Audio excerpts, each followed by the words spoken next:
Well, welcome to the Beyond Cinema Studio, as presented by Sukowa here at TIFF. Margarethe, Barbara, firstly, it's the eve of the showing of the film here. How do you feel? Do you still ever get nervous before showing the film to a new audience? Sure. It would be terrible not to be nervous. Then you are really out. If then it becomes a routine. It's part of the whole thing to be very nervous, and afterwards very relieved, or even still nervous. It depends how the public reacts. Barbara, do you obviously, do you watch yourself on film? Are you awkward about watching yourself on film? Does it bother you at all? Like, where do you fit into that equation? It doesn't bother me. I'm looking at me like a stranger. Yeah. But this movie I haven't seen really finished, so that's a bit nerve-wracking. Although I trust her. I saw a little bit of, was it a rough cut or? I don't know. Without the real music and without real sound, so. I should hope that you would trust her after all this time. I mean, this is your sixth collaboration together. Yes. Obviously, like, two of her films you won the Best Actress Award at Cannes.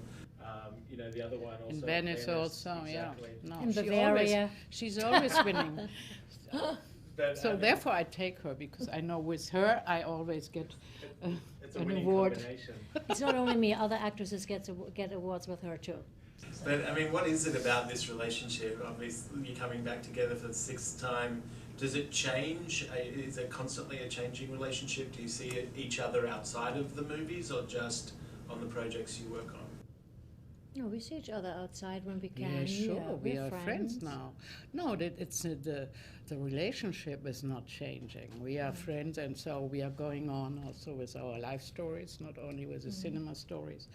We are trusting each other also to tell us the terrible things. But the relationship in a film, sure, because it's for every part, it's totally another story, and so you have to read so many things, mainly for the three parts she did on historical figures. So then we also try to find the best out of the research, no? Because first I'm reading everything, and then she follows me, and then she's reading even more than me, and then she says, look, this speech is not so good, I found a better one, and she's right, and then we put the better one in. So we are intellectually discussing, not disputing, but discussing, and but we love each other always. We are never, how do you say?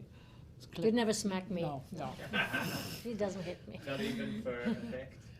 To get her to do something in a specific scene? No. Never No. I already did it with other actors when they are not coming up with the right rage, no? You have to push them to be, when they are too soft, no? Then buff, and then, that happens.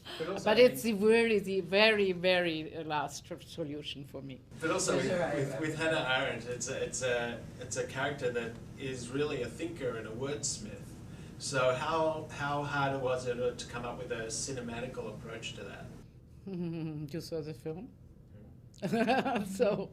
Then for you though, as a challenge, when you get that, and you know that it's that this is a person who requires that intensity. Yeah, no. Therefore, I chose an actress which I can observe her thinking. I always said I need an actress.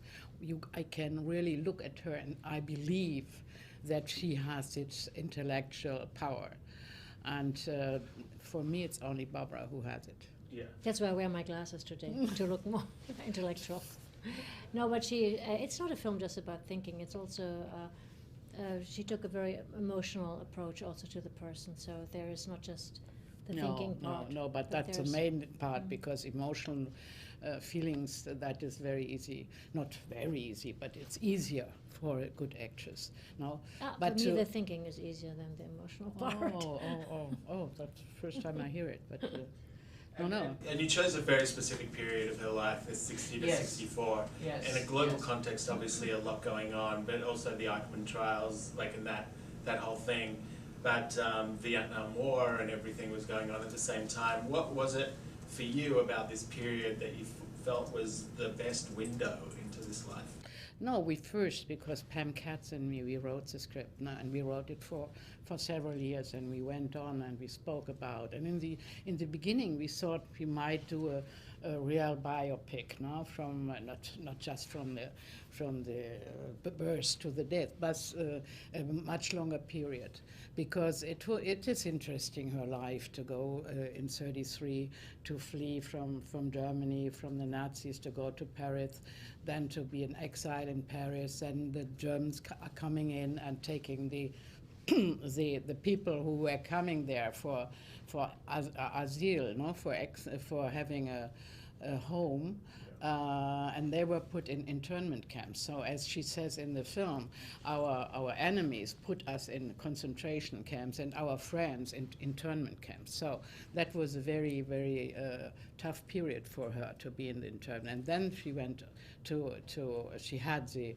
opportunity and the chance to get a visum for America, and then she went to America with her husband. So her life was much more than these 4 years, which we are portraying. Yeah. But we felt that when we will do the whole life, we had to jump from one period to the other and from one moment to the other, and to make a portrait of a person.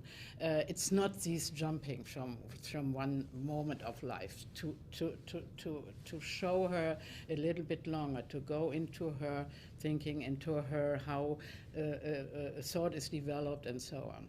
And the period of Eichmann, first, that was her book with the biggest controversy. No, it was really a scandal in the time when it came out in the New Yorker, and then it really deals with Germany. For us, Eichmann, that is a representative of a Nazi criminal. So it's both. It's her thinking, it's philosophy, but it has to do with Germany. Right, it's where she came up with that phrase, banality of evil, Yes, that has yes. kind of rung over the years, many times over. There's also the aspect of filming in different countries. Did it feel different in each place when you're telling the story? Did it add to it? That was more in the research, when you are doing the research, and you get the feeling for every country and for every time. It was also, we went back with two flashbacks now, one in the 20s in Germany and the other one in the 50s with Heidegger, not the both scenes with Heidegger. So, yes, I think. Was that logistically for you, was it challenging at all? Challenging, the whole film. Yeah, to move the production around. Oh my God, yeah. That's the most challenging film I did. And I think we did it on purpose in a classical way, because I heard some voices, they said it's old-fashioned, but I think to give really this feeling of the time and of the discussion of the time and of this sharpness, you can't go around with a camera and you have to follow this way of thinking of her, and so you have to do that in a simple way. Yeah, and I also thought for you, Barbara, working with Janet McTeer, Mary McCarthy at this specific moment was, on the New York Times bestseller list, and probably at the height of her intellectual powers on a popular scale as well. So did you go back, did you read like a bunch of those letters that went between them? Yeah, I read the letters, and I read what literature that McCarthy, I read the group, and mainly her letters, yeah. And so what was that like, just in terms of just an acting exercise, working with, obviously Janet's, like you, has been nominated for a bunch of awards, twice Oscar nominated. Do you kind of relish that sparring opportunity? It was fun. Yeah. It was fun from the first moment. It was really great working with her. I had the feeling it was right away, we clicked. I was lucky.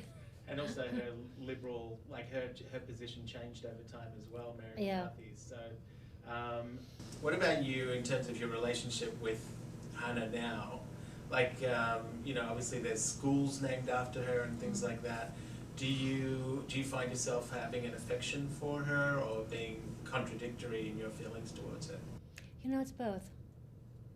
Of course, I have an affection. If you read so many things that a person wrote in her personal letters and all that, but there are things that, things she said that I am doubting or I'm critical about, definitely. I mean, the thing with her as well is that sometimes facts were more important. They say like facts were more important than opinion, for her. And it seems like in our current political world, it's opinions that matter and whether they're factually correct as well. Well, I mean, her whole discussion about private sphere and public space, the discourse in that realm, I think that's something that's really exciting for us now, and especially in this election year. The things that she read come to mind, although I'm a very forgetful person. I mean, I read something and I do a part, and then after a while, I guess my body just releases it on my brain. And but that, of course, comes up. But there are things like when one of the things she said is, the sentence "Who am I to judge?" is a sentence she really didn't like, and that's a sentence I actually say to myself a lot. So she thought that was kind of a cowardice if you said that.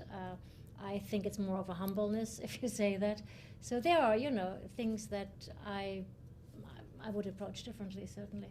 Do you also feel like you become an advocate for that person because you end up travelling with the film for a little while afterwards and have to speak on that person's behalf almost? Well, this is my first trip on behalf of this person.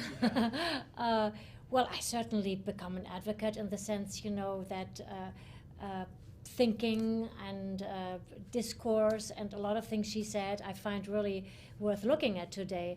So, and I wouldn't have taken the part if I wouldn't have thought that there is something important for us, to take from that. So it's not difficult for me to be an advocate. It just means that I agree with her on every single thing she said. So does that mean that you've said no to Margarethe before? No, I would never say no. She could offer me the telephone book and I would say yes. Very cool. Well, thanks for spending a few minutes with us. Thank you. Thanks for coming in. Thank you.